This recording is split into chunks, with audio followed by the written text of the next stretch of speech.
देखिए मुनीज़े, सबसे पहले बात तो ये है, गुज़िश्ता रोज़ prime minister of Pakistan Mohammad Shehbaz Sharif ने कहा था कि दहशतगर्दी के खात्मे का वक्त आ चुका है और ये वही दोस्त हमारे दुश्मन हैं जो अफगानिस्तान से आकर हमारे मुल्क में दहशतगर्दी करते हैं। अब वक्त आ गया है कि इस फितने का हमेशा के लिए खात्मा किया जाए।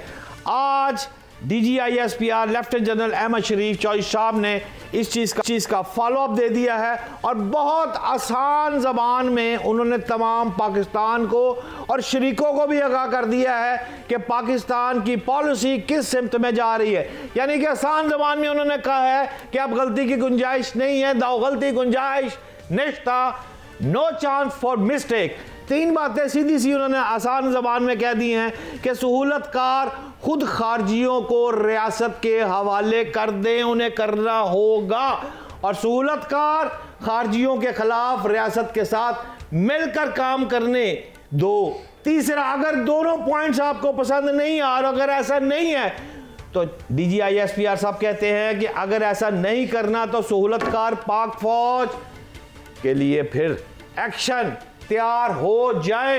और मेरी इत्तला के मुताबिक पिछले 24 घंटे से जो एक्शन है वो बहुत तेज भी हो चुका है और शरीकों को आग लग चुकी है। लेकिन सवाल ये है कि लगता है कि अब हतमी फैसला करने का वक्त जो है वो आ गया है। और फील्ड मार्शल आसम मुनीर साहब और शहबाज शरीफ साहब ने तो पहले ये बात कही थी कि अब दहशतगर्दी के ढांचे को तोड़ने में ताखीर की गई। अगर अब भी ताखीर की गई तो पिछले 2 दहाइयों की जो कुर्बानियां हैं वो ज़ाया हो जाएंगी। अगर इनका सर इस मौके पर कुचला ना गया तो फिर मुस्तकबिल में हमें मज़ीद। और आखिरी 2 लाइनें जो है मुनीज़े मुझे जो समझ आई हैं वो तो सीधी सीधी बात है ना, कि वो कह रहे हैं कि अब अफ़गान मेहमानों को वापस जाने पर हुकूमत कहती है कि अब वापस चले जाएं, तो इस पर भी पाकिस्तान में सियासत की जाती है। और आखिरी लाइन वो कहते हैं कि अब स्टेटस को नहीं चलेगा, एक बयानिया इस पूरे मुल्क में होगा। बुनीजे आप दुरुस्त फरमा रहे हैं, और वो जो 3 ऑप्शंस दिए हैं वो भी बहुत वाज़ेह तौर पर कह दिए कि अगर आपके पास कोई रास्ता है तो वो यही है, इसके अलावा हम आपको रास्ता नहीं देने वाले, और अगर आप रास्ते की तलाश करेंगे तो आपके तमाम के तमाम रास्ते बंद कर दिए जाएंगे, ज़मीन आप पर तंग कर दी जाएगी। मैं बिला ताख़ीर एजाज महमूद मलिक साहब को भी शामिल गुफ्तगू करना चाहती हूँ। सर, आपसे जो मेरा सवाल है वो ये है कि उन्होंने कहा है कि सियासी और मुजरिमाना गठजोड़ इस दहशतगर्दी के पीछे है, और आप भी ये जानते हैं कि पिछले जो टेन्योर्स रहे हैं उसमें हुकूमत किस जमात की थी। अब एक बात ये है कि अमन कायम करने में नाकामी पेश आ रही हो, और दूसरी बात कि जिम्मेदार होना, ये 2 अलग बातें हैं। एक तो हुकूमत जिम्मेदार है या फिर वो अमन कायम करने में नाकाम हो गई है। आप मुझे बताएं कि असल बात क्या है, इसमें से क्या मैसेज डिराइव करें? देखें, मेरे ख्याल में तो शायद ये दोनों चीज़ों का एक कॉम्बिनेशन है, जिसकी वजह से इस तमाम मिलिटेंसी का जो लॉसेस हैं उसके नतीजे में वो पाकिस्तान की मुसल्लह अफवाज को उठाने पड़ रहे हैं। क्योंकि किसी भी जगह पे ज़िलाई सतह पे जो फर्स्ट डिफेंस लाइन होती है, जहाँ पर सारी इंटेलिजेंस इंफॉर्मेशन अवेलेबल होती है, जहाँ पे आके इनके सहूलतकार जो हैं वो अपने सेफ हाउसेस बनाते हैं और जहाँ से फिर ये लॉन्च करते हैं, वो सारे जो चीज़ें हैं वो आती हैं जी सिविल एडमिनिस्ट्रेशन या पुलिस की डोमेन में। लेकिन हमारा ये लिंक जो है ये हमेशा से वीक रहा है और उस वजह से हमारी मुसल्लह अफवाज को ही सारा काम करना पड़ता है। अगर हम थोड़ा सा हिस्ट्री में वापस जाएं तो आप ये देखिए कि 2014 में जब हमने नेशनल एक्शन प्लान बनाया और वो बाद में 2 दफ़ा वो उसको मॉडिफाई भी किया गया, तो उसके जो तमाम तर नुकात में से जो पोर्शन पाकिस्तान की मुसल्लह अफवाज ने करना था वो तो अल्हम्दुलिल्लाह हमने बेशुमार जानों की कुर्बानियाँ दे के वो पूरा किया, और ऑपरेशन ज़रब-ए-अज़्म और रद्दुल फ़साद के नतीजे में हमने तकरीबन ये जो मिलिटेंसी थी उसको उसके अफरीद पे काबू पा लिया। उसके नतीजे में बहुत सारे जो है ये ख़ारजी जो हैं वो जहन्नम वासिल भी हुए, कुछ जो हैं वो अंडरग्राउंड चले गए और कुछ जो हैं वो उन्होंने अफ़गानिस्तान में पनाह ली, लेकिन वो भी डॉर्मेंट रहे काफ़ी अरसा। अब हुआ ये है कि पिछले 2022 के बाद जब ये अफगानिस्तान में हुकूमत आई है तालिबान की, तो उसकी सूरत में उन पाकिस्तानी ख्वारिज को वहाँ पे एक बड़ी अच्छी प्रोटेक्शन, एक बड़ा अच्छी सपोर्ट मिलना शुरू हो गई है। और इसके साथ साथ कपल्ड विद इंडियन रिसर्जेंस, कि इंडिया ने जो है इसके अंदर ट्रेनिंग, वसाइल और जो है फाइनेंशियल स्पॉन्सरशिप वो उन्होंने कई गुना बढ़ा दी है।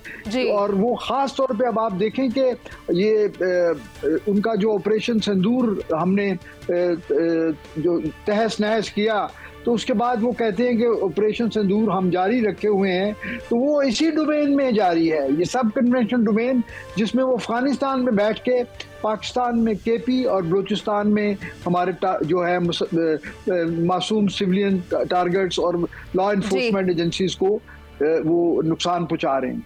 सर, ये तो हो गई ना भारत की बात। मैं एक बार वापस आपको नेशनल पॉलिटिक्स की तरफ लाना चाहती हूँ। इसमें आप मुझे ये बताएं कि कहा यह जा रहा है कि गवर्नमेंट के फ्लॉज की वजह से पाकिस्तान के जो सिक्योरिटी फोर्सेस हैं उनके जवानों का खून बह रहा है मुल्क की हिफाजत के लिए। तो ऐसे में किसी एक शख्स की ज़ात की तस्कीन की खातिर ये इजाज़त नहीं दी जाएगी कि ये सारा तमाशा वहाँ पर लगाया जाए। तो ये बात किसकी हो रही है, और क्या वाकई ऐसा है कि वही एक शख्सियत की ज़ात की तस्कीन के लिए ये सारा अमन ख़राब हुआ है केपी में? जी, मेरा ख्याल है जी कि हमें इस बात से कते नज़र हमें ये देखना है कि असल प्रॉब्लम कहाँ है। असल प्रॉब्लम जो है वो वफाकी हुकूमत और सूबाई हुकूमत के दरमियान डिस्कनेक्ट है, और हुकूमत को ऑन बोर्ड लेना हुकूमत का काम है। अब अगर आप इसको बदकिस्मती कह लें या हालात कह लें कि अगर सूबाई हुकूमत एक ऐसी पार्टी की है जो इस वक्त अपोजिशन में है, तो क्या उसको साथ लेके चलना ही पाकिस्तान के मफाद में नहीं है?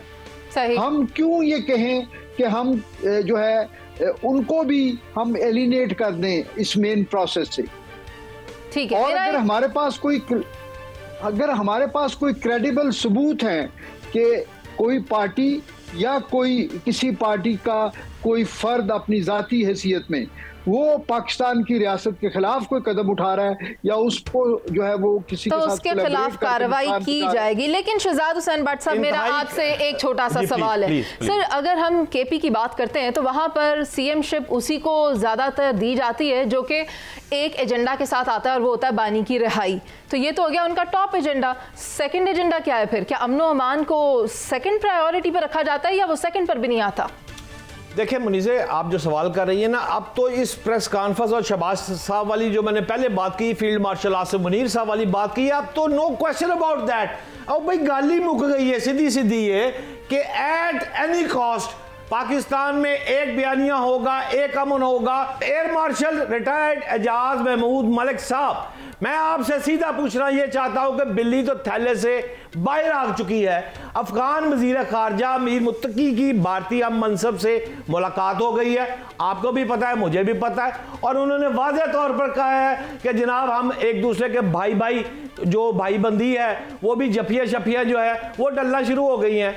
ओ भाई, अगर अफगानिस्तान से हम पर हमला हो रहा है तो हम कैसे सुपेयर करेंगे? और आप तो ये देख रहे हैं गुज़िश्ता रात से बहुत सी अफवाहें मार्केट में चल रही हैं कि जनाब हम जो हमारे बच्चों के कातिल है हम उसके घरों तक जाएंगे।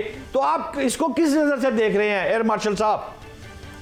जी बिल्कुल, देखें जी, ये इस वक्त जो है जो अफगान तालिबान की हुकूमत है काबुल की, वो हम तो उनको अपना ब्रादर इस्लामी मुल्क कहते हैं और हम उनकी लाइफलाइन सपोर्ट हैं पाकिस्तान। लेकिन वो लोग जो हैं वो तो आप ये देखिए कि वो पिछले 30-35 सालों से जिस एहसान फरामोशी का वो हमारे साथ सलूक करते हैं, और अब अगर वो हमारे दुश्मन के साथ मिल के जो कोई ऐसी पॉलिसी बना रहे हैं या ऐसे ऑपरेशनल प्लान को वो जो है सपोर्ट कर रहे हैं जो पाकिस्तान के अवाम, पाकिस्तान की रियासत और कौम के खिलाफ है, तो हमें उनको भी उसी तरह ट्रीट करना चाहिए जैसे हम अपने दुश्मन को करते हैं। इसके बारे में मैं तो बड़ा क्लियर हूँ जी कि अगर हमें काइनेटिक एप्लीकेशन करनी पड़ती है तो अक़वाम मुत्तहिदा के चार्टर के मुताबिक हमें इस बात का हक हासिल है कि अगर किसी मुल्क के अंदर हमारे खिलाफ वहाँ से कोई कार्रवाई हो रही है तो हमें वहाँ राइट ऑफ प्रीएम्पशन है।